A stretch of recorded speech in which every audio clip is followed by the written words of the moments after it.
think that she was bureaucrat.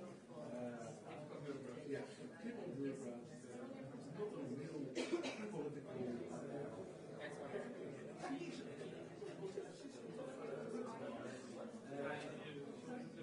Before, yes, and later on became Democrat, left Democrat, one of the she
Ja, ik heb jou een kopie gestuurd van het concept klaar staan. Ik dacht dat doen, nee, maar ik heb net op de fiets.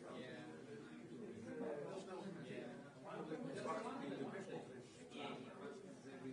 Kijk, en ik dacht, nou, dit is een verhaal over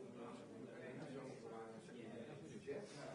En als ik in nieuws hoor, dan een optie bij de stad. Maar alleen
tahtsid sa Rasmus mingi klipi veel jooksnud või kõik korras? Ütle siis, kui lõpeb.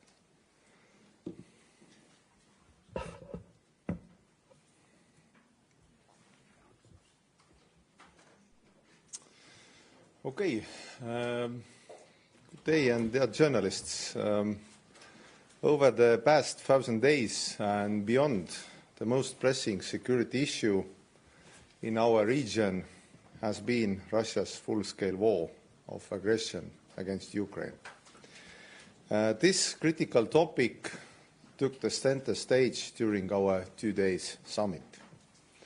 First, I want to thank the leaders of 9 JEF nations for joining us here in Tallinn to celebrate the 10th anniversary of Joint Expeditionary Force. As the JEF countries, we are committed to strengthening our contributions to NATO's deterrence and defense posture in Euro-Atlantic area. We also agreed to cooperate to address the challenges posed by growing hybrid threats. During the meeting, we discussed how to strengthen Ukraine and our potential further military assistance.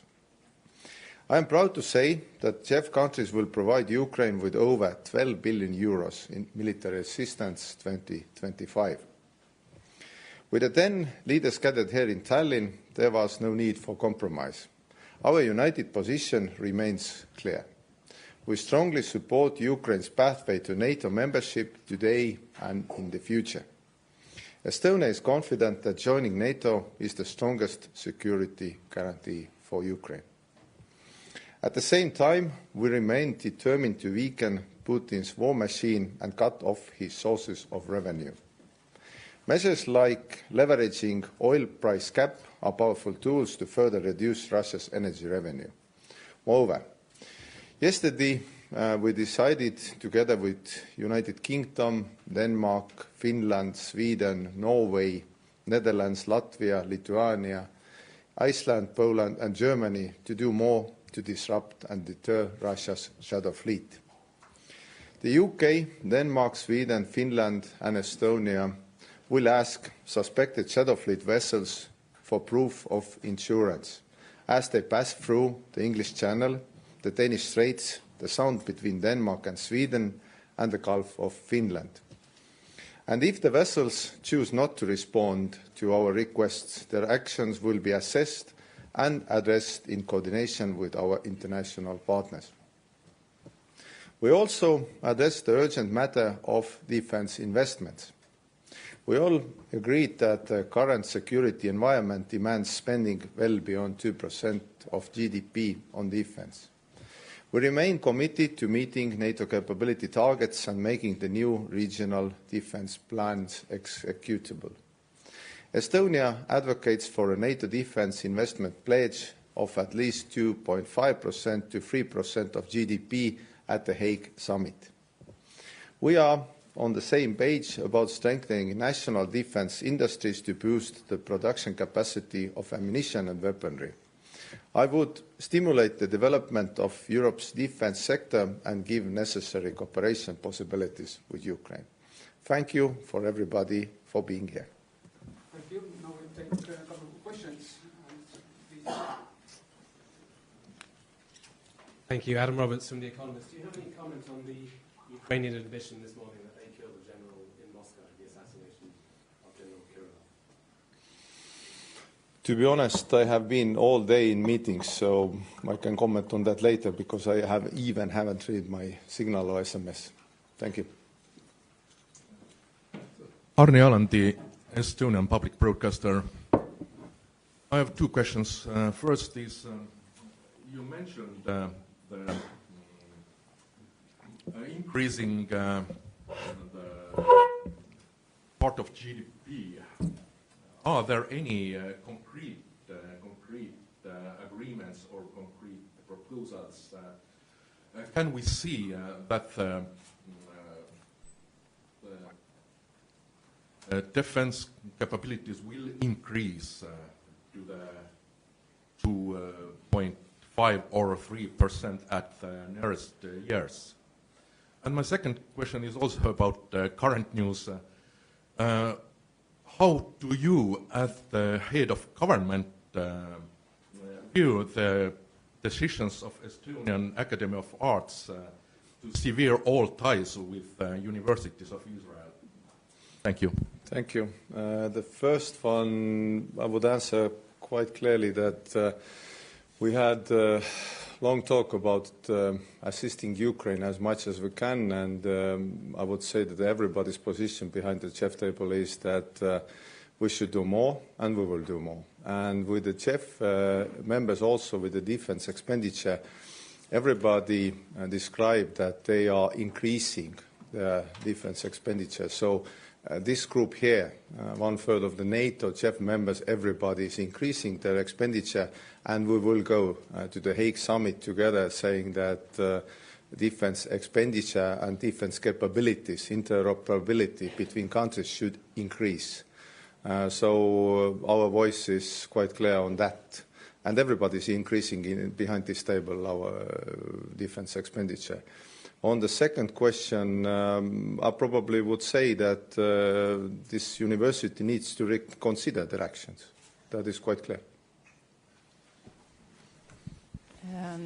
Well, before you said that one of the goals of the summit was 2.5% and 0.25% of GDP to Ukraine.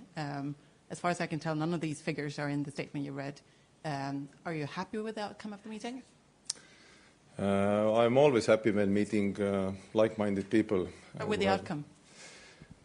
I would say that for me, I have been talking of shadow fleet for a long time. I was Minister of Climate before, and from my window I could see the ships going, and on the map also, if you look at the ships going between Estonia and Finland, and from our views. And if you look at money coming to Russia to wage the war, for me the deterrence and constant inspection and limiting Russia's free cash coming is probably the biggest position of this meeting, because if JEF members and Germany and Poland together have a plan and start exchanging different opportunities how to deter Russia's fresh cash coming in to wage this war, to wage different hybrid action.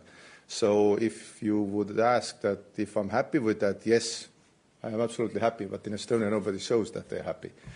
That is life. And with the increasing of expenditure, everybody had the attitude, and not only the attitude, but everybody had also clear position how to help more Ukraine. Everybody has a list. Some of countries are telling what they are doing, some are not, or less. And with the defense expenditure, everybody had the same base that it will increase absolutely. Everybody is taking concrete steps with the budgets. So for me, the direction is quite important. So with the direction, I'm quite happy, but with the reason that we have Russia and the war going on, I'm not quite happy. Thank you. Hello, Ruben, Electro Media. What will be the long-term consequences for Russia and their shadow fleet regarding yesterday's decision? Long-term consequences. Hopefully, the best possible outcome would be that the shadow fleet, which is bringing Russia fresh cash to do things, it limits the shadow fleet ability to do that. That probably would be the best possible outcome, because to be honest, Russia is running on energy exports still, which it should not.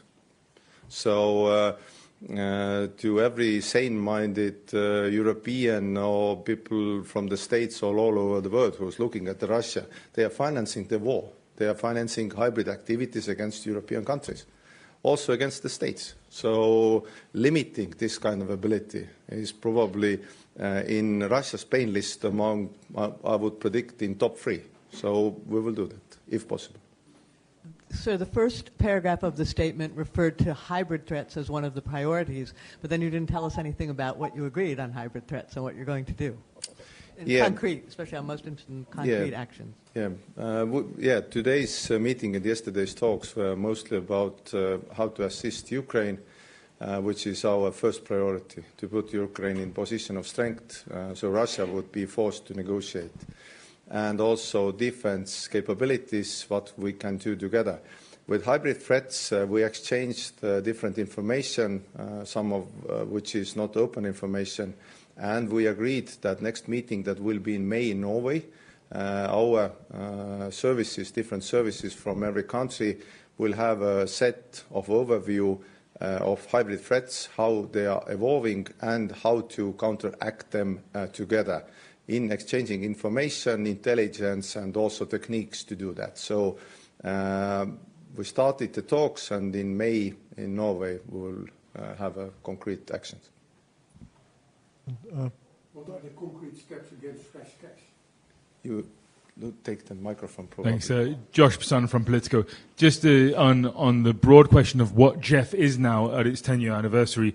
So you have the chance to host a summit today. What is your vision for what this broad club can be over the next decade now that we have Russia's aggression in the East? Thanks. I would say very briefly that JEF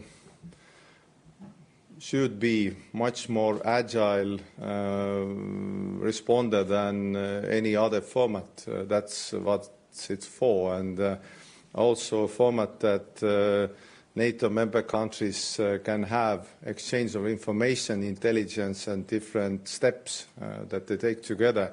And for that, JEF is working quite well, to be honest, because every day exchange of different steps, information is quite good between JEF countries. And in the future, I would say that it probably will increase capabilities. Already mentioned and asked about what to do with hybrid threats, and probably also one topic I didn't even mention but also talked about is the ability to have this kind of joint toolkit or kit of tools to repair and look after the critical infrastructure, because if you look at the Estonian experience, we have this kind of memorandum of understanding between Estonia and Finland, how to act against this kind of threats and what to do when something happens, because you have always two sides, that if something is broken, you need to repair it for the economy, for resilience, and so on. So JEF countries also, and countries all around the Baltic states, Baltic Sea, and so on, and further, probably will have a joint base on that too. So in the future, I would say that JEF is very alive and working and very agile and fast responder to changing world, and knows exactly who the enemy is. Prime Minister, you have described the initiative of several countries to check the insurance of the shadow fleet vessels. Can you detail what action would they be taking if the vessels refuse to cooperate, or if they provide the insurance which is deemed unfit? In other words, do the countries have authority to enact a meaningful change? Mm-hmm. Thank you. This is public in Estonian broadcasting news already. Bjarni Alandi can give you the news that it's also in English that Estonia has already checked about 250 vessels, asked for the insurance and so on. 7 was boarded. So if the ships do not cooperate, next steps will be taken. They will be put on the list, some kind of prohibition, or they will be boarded in certain areas, and if they do not respond. So all the steps necessary will be taken, and different expertise exchanged between countries. The main thing is to do this systematically to disrupt Russia's shadow fleet. Okay, Evelyn Kaldaja, Postimees. I wanted to ask about the 2.5%. Do you know if among other JEF countries there are others who are also willing to come along with this 2.5 now? And if, how many of them? And also in broader NATO company? I would say that increasing defense expenditure is probably like everybody's position in JEF right now. Exact figures depends a little bit on the country, but new NATO Secretary General Mark Rutte has said that 2.5 might be not enough. It maybe should be even 3, because if you look at the Estonian experience, 2022 we had our defense expenditure 2.16% of our GDP. Right now it's 3.4. Years to come it will be 3.6, 3.7, even near to 4%. And it's not about the percentage, but about the capabilities, because we will procure new long-range ammunition, 1.6 billion, to influence our enemy in his territory.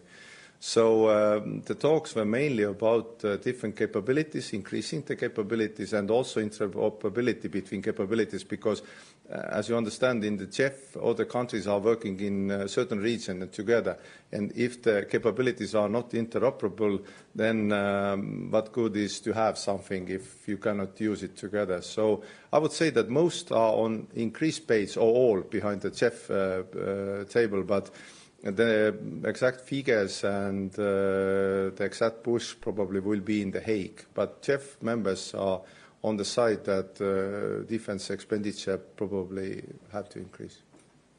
Thank you very much. Yep, thank you. Enjoy Tallinn.